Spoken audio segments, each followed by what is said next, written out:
Well, what happens if you continue to do the practice is the idea that you have about yourself starts to fade.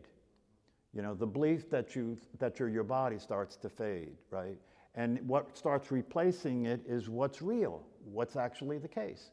And as that happens, you start to naturally let go of the way you're being in the world. You start being in the world in a natural state. You start being in the world without trying to figure anything out anymore. You start realizing that the way it is obvious.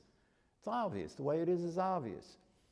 Especially when it comes to this business of understanding that the awareness that is always there, you know, see, because it's always there and because it never changes and because it has no form, right, it doesn't occur to you to exist, right? Because your conditioning says what exists has a form, right? So if the awareness had a form, then I could see it, then I would believe it, right? But it has no form. And I can't see it, so it's hard to believe. Seeing is believing, you know, all the rest of it, right, like that. But even with all that being the case, it still continues to go on. There's still something occurring that continues to go on, and it is always there.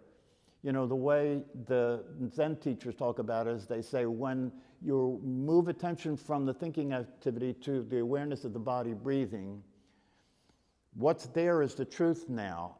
Awareness in the body breathing. There is no person. There is no you. Awareness in the body breathing.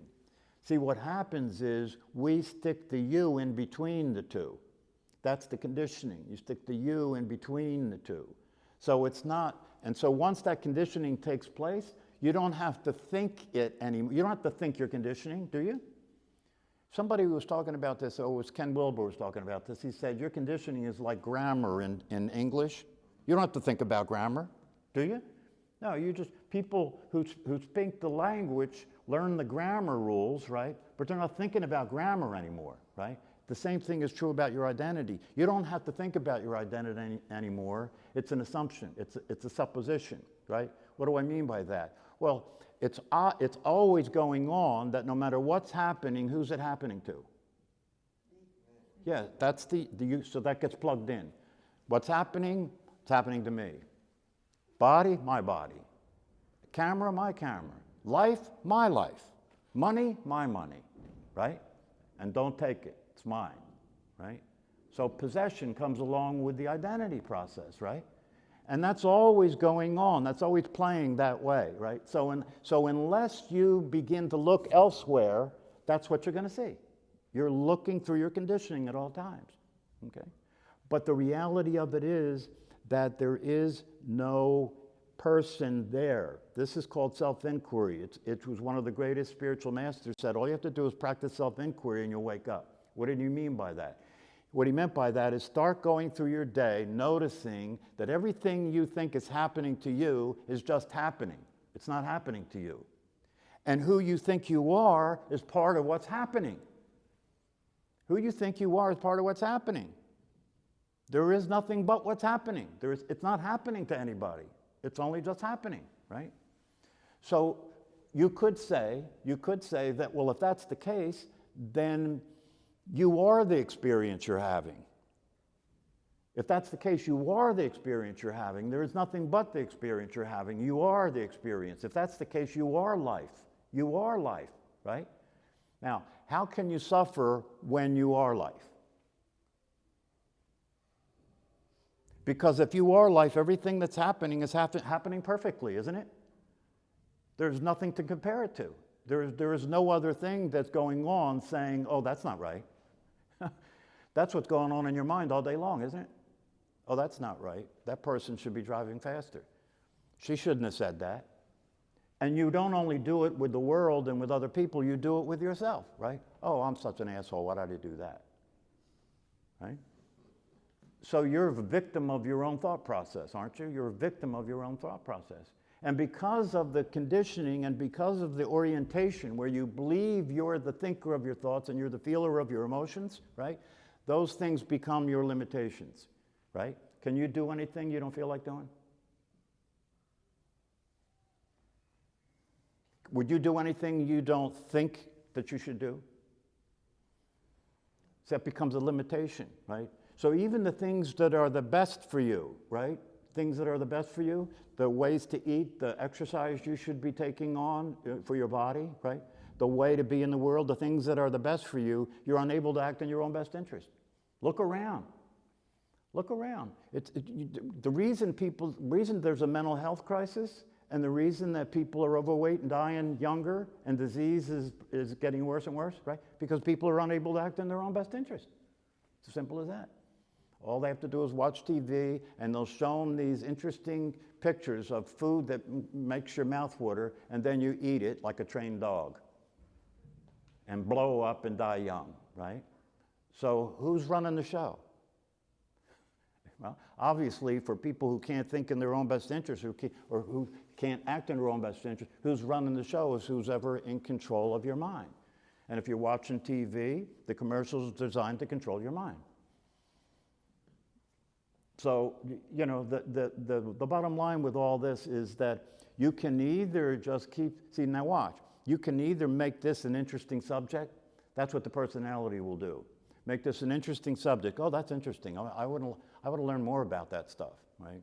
Yeah, it's interesting. Maybe someday I'll even become enlightened.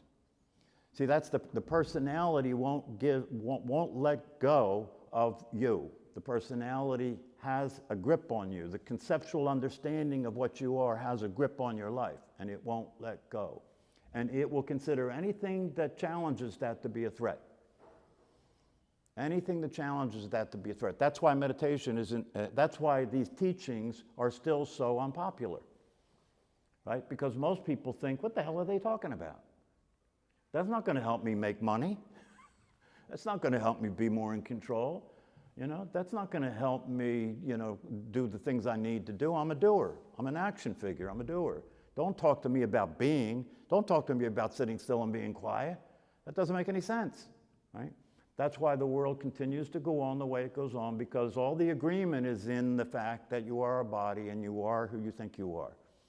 And so everybody's living in that world, right?